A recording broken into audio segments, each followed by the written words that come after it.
Chères dames, chers messieurs, chères demoiselles, alors voici pourquoi l'Europe ne parvient pas à produire des munitions. Et c'est la même chose pour les États-Unis. Ils se trouvent dans les mêmes problèmes. Et la solution de leurs problèmes, mesdames et messieurs, se trouve dans un pays qui se trouve être aujourd'hui d'un autre côté. Et là, ça devient très, très compliqué. Et le média Financial Times nous explique que ce pays qui se trouve être d'un autre côté, naturellement, aura des prétentions de refuser pour des calculs géostratégie et géopolitique. Mesdames et messieurs, c'est très, très compliqué. Très compliqué pour les OTANiens. Nous comprenons maintenant pourquoi les industries militaires ne parviennent pas à produire des munitions. Ils sont en manque de cette matière. Oui, ils sont en manque de cette matière-là. Et, chères dames, chers messieurs, chères demoiselles, partagez cette vidéo dans tous les groupes possibles. Abonnez-vous sur cette page et activez la cloche de notification pour ne plus rater mes vidéos. C'est très important de le savoir. Parce qu'on a promis 1 million d'obus et jusqu'à présent, on a été incapable de produire même 500 000 aux Ukrainiens. Et la raison est toute simple. Parce qu'ils n'en ont pas. Ils n'en ont pas parce que la matière qui sert à la conception, n'est-ce pas, de ces obus, cette matière n'est pas sur le continent européen, encore moins américain. Ça se trouve ailleurs.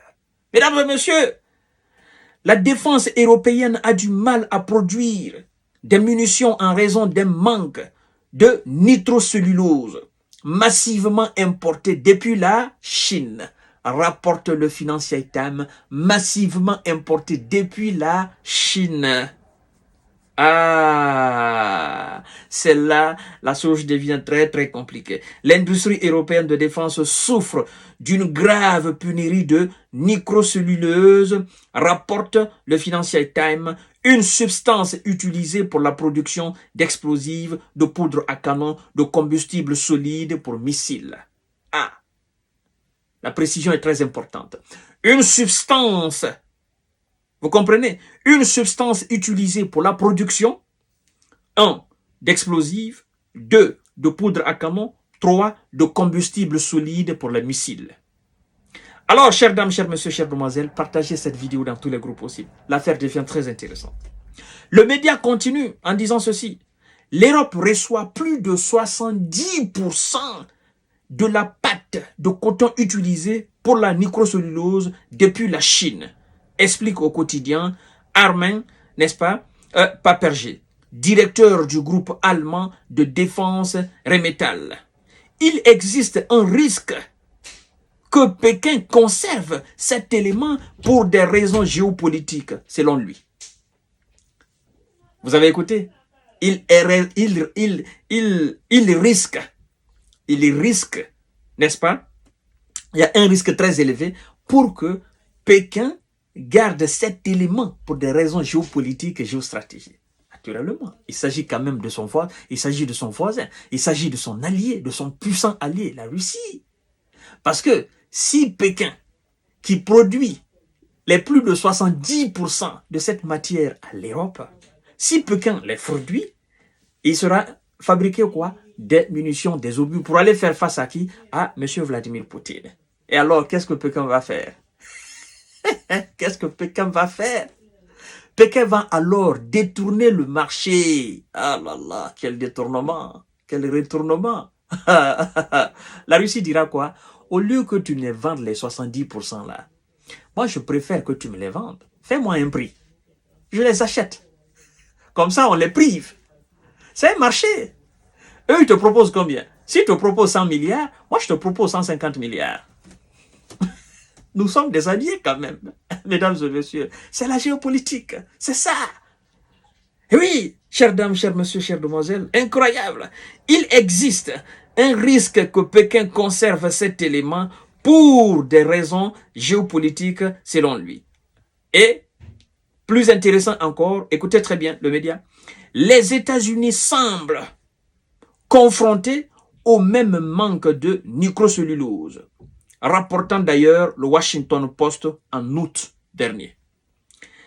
La nitrocellulose glycérine et le TNT sont aussi des éléments dont l'approvisionnement est sous tension outre-Atlantique.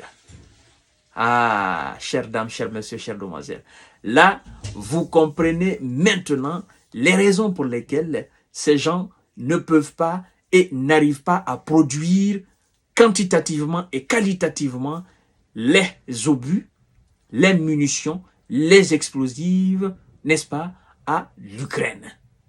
Voilà, ils n'en ont pas. Il faut qu'ils achètent. Et ils achètent, c'est-à-dire que les 70% qui sont utilisés ici sont achetés en Chine. Est-ce que la Chine va continuer à les approvisionner? Mais non, la raison, c'est très simple. La réponse est non, la Chine ne va pas accepter. Parce que la Chine d'abord qui veut un plan de paix. Parce que cette histoire-là la touche aussi au fait. Vous savez, les Chinois, ce sont des affairemans, ce sont des businessmen. Eux, c'est l'argent. Vous comprenez? Quand il y a des tensions comme ça, c'est vrai, quand il y a des tensions, il y a des nations qui profitent. Mais aussi, ça touche aussi économiquement cette nation. La Chine profite, mais aussi, ça la touche aussi d'un autre côté. Vous comprenez? C'est pourquoi elle veut qu'il y ait un plan de paix. Alors, la Chine qui est aussi dans un dossier de Taïwan, où les États-Unis sont en train d'envenimer la situation là-bas, pensez-vous que la Chine va vendre cette matière aux États-Unis? Mais non, la réponse aussi est simple, non. Alors, chères dames, chers messieurs, chères demoiselles, c'est-à-dire à tous les niveaux, n'est-ce pas, sur tous les plans, les OTANiens ont du mal face au bloc russe. Imaginez que la Chine refuse de vendre ça à l'Europe et aux États-Unis. Comment ils vont faire? Quel est leur plan B? Hein? Pendant ce temps, la Russie, elle est en train de grappiller, n'est-ce pas, centimètres carrés, mètres carrés, kilomètres carrés, hectomètres carrés sur le terrain en Ukraine. Et chaque jour, elle ne fait qu'enregistrer de nouvelles victoires. Alors, chères dames, chers messieurs, chères demoiselles, partagez cette vidéo dans tous les groupes possibles. Nous leur parlons, ils ne comprennent pas. Ils vont lire l'heure, tout simplement. À tout à l'heure pour notre série d'informations de décortiquage. Parce que la Russie est passée aussi à la vitesse supérieure dans la conception d'un autre engin. Merci beaucoup. Partagez la vidéo dans tous les